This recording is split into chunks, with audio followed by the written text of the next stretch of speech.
Počuli ste niekedy o Šamote? Jedná sa o okrajovú časť Šamorína. Hlavnou výhodou tejto lokality je rýchle napojenie na R7, vďaka čomu viete byť v Bratislave za krásnych 15 minút. A práve v tejto lokalite si dnes ukážeme dva byty na predaj. Nachádzajú sa v tejto krásnej novostavbe, jeden na spodku s predzahradkou a ďalší na samom vrchu s balkónom.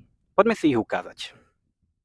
Obidva byty majú rovnakú výmeru, 83,5 m2, čím sa radia medzi väčšie trojizbáky. Byty sa aktuálne nachádzajú v štádiu holobyt, čo sa dá samozrejme zmeniť a za 15 000 vám to developer vie dorobiť do štandardu podľa vašich predstav.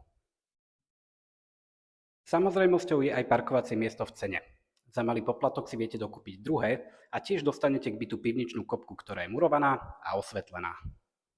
Výhodou tohto bytu je aj samostatná kuchyňa, ktorá je dnes už skoro vzácnosťou ako pravidlom, z ktorej sa dostanete na priestranú 5-metrovú loďiu, kde si viete vychutnať rannú kávu.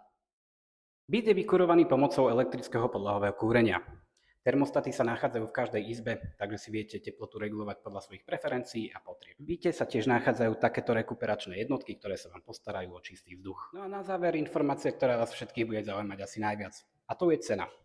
Tento byt v štádiu holobyt viete kúpiť za 191 000. S tým, že viete doplatiť 15 000 na to, aby to bolo dokončené podľa vašich predstav, alebo si to viete dorobiť vlastnými rukami alebo svojimi známymi firmami, ako už len uznáte za vhodné. Zaujala vás táto ponuka? Tak sa mi ozvite formou správy alebo na hociktorý z kontaktov pod týmto videom a dohodneme si obliadku. Budem sa na vás tešiť.